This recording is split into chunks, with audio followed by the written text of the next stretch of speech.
Hello बच्चों, let's read the question. Question says the angle between the tangent line to the graph of the function f of x is equal to integration 2 to x 2t minus 5 dt at the points where the graph cuts the x-axis is.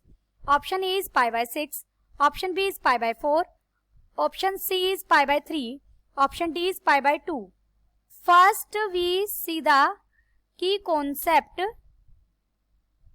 देखिए, slope of tangent कैसे find out करते हैं, क्योंकि हमें tangent lines के बीच का angle पता होना चाहिए. तो उसके लिए पहले तो हम टेंजेंट लाइंस फाइंड आउट करेंगे. टेंजेंट लाइंस के लिए slope of tangent line is equal to d y by d x. जिस पर्टिकुलर पॉइंट पर फाइंड आउट करना हो, हम उस पॉइंट x1 y1 पर फाइंड आउट कर सकते हैं. एंड हमारे पास एक और फॉर्मूला है, एंगल बिटवीन टू लाइंस. अगर आपको टू लाइंस के बीच का एंगल फाइंड आउट करना हो, having slope m1 and m2, जिन दोनों लाइन का स्लोप आपको दिया गया है कि स्लोप क्या क्या है उनके, m1 और m2 हैं, तो उनके बीच का अगर हम एंगल थीटा लें तो टेंजेंट थीटा किसके इक्वल होगा, mode of m1 minus m2 divided by 1 plus m1 into m2. अब सबसे पहले f ऑफ x जो फंक्शन दिया गया है वो इंटीग्रेशन में दिया गया. इधर हम f ऑफ x फंक्शन देखेंगे कि हमारा ये एक्चुअल में फंक्शन है क्या.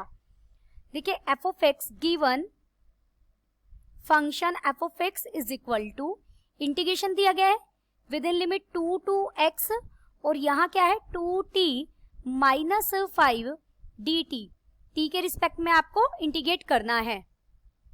तो इंटीग्रेशन बहुत सिंपल है. यहाँ पर जैसे देख 2 एज इट इज t का इंटीग्रेशन करेंगे तो ये बन जाएगा t square by 2 minus 5t, और लिमिट कितनी है 2 to x. तो अब हम लिमिट रखेंगे. देखिए, पहले मैं अपर लिमिट रखूंगी, 2 से 2 तो कट जाएगा. यहाँ पर अपर लिमिट रखेंगे तो ये बन जाएगा x square minus 5t. t की जगह x रखा जाएगा तो x स्क्वायर माइनस 5x हो गया, माइनस लोअर लिमिट रखेंगे. लोअर लिमिट के टाइम मैंने ब्रैकेट यूज की, 2 रखा तो यहाँ 4 बन गया, माइनस 5 2 10 हो गया. तो हमारा जो f ऑफ x फंक्शन है, therefore f of x is equal to x square minus 5x plus 6. अब ये f ऑफ x फंक्शन आपको दिया गया है सीधा सा. अब देखिए, ये एक अपवार्ड पैराबोला बनेगा. यहाँ a आपका पॉजिटिव है तो ये अपवार्ड पैराबोला बनेगा, और ये x एक्सिस को जिन दो पॉइंट्स पर कट कर रहा है हमें वो फाइंड आउट करने हैं. Graph of f of x cut x axis, therefore y वहां पर क्या होगा 0. x एक्सिस पर y हमेशा y ही हमारा f ऑफ x है. f ऑफ x फंक्शन की वैल्यू आप 0 रख देंगे तो हमें मिल जाएगा 0 is equal to x square minus 5x plus 6. यानी मुझे वो दो पॉइंट मिल जाएंगे जहां पर ये कट कर रहा है x एक्सिस को. इसे मैं लिख सकती हूँ minus 3x minus 2x plus 6. Therefore यहां से आपको मिला x minus 3 into x minus 2 is equal to 0. तो हमें x की दो वैल्यूज मिल गई. कौन कौन सी, 2 और 3. Therefore graph of fx cut x axis at x is equal to 2 and x is equal to 3. तो इन दोनों पॉइंट्स पर आपने टेंजेंट लेनी है.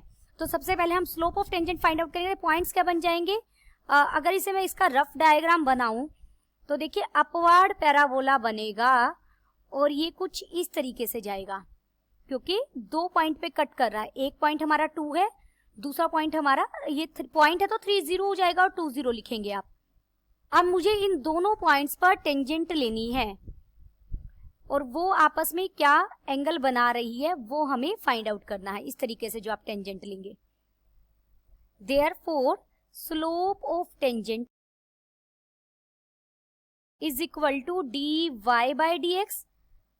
इसी फंक्शन को मैंने y बोल दिया, अदरवाइज आप f भी लिख सकते हैं, f डैश x. मैंने y बोल दिया और dy बाय dx हमारा क्या हो जाएगा 2x माइनस 5. यही बन जाएगा 2x माइनस 5। तो अब हम slope of tangent find out करेंगे एट 2,0, यानी dy बाई dx की वैल्यू आप फाइंड आउट करेंगे किस पॉइंट पर, 2,0 पर। तो स्लोप ऑफ टेंजेंट वो हमें क्या मिल जाएगा, 4 माइनस 5 डेट इज -1, और इसे ही मैंने m1 कह दिया। फिर मैंने m2 लिखा, m2 क्या है, स्लोप ऑफ टेंजेंट एट किस पॉइंट पर, 3,0, यानी dy बाई dx आपको क्या मिल जाएगा, 3,0। दिस इज इक्वल टू, जब आप 3 रखेंगे तो ये हो जाएगा 6 minus 5 is equal to 1। Therefore, angle between two tangents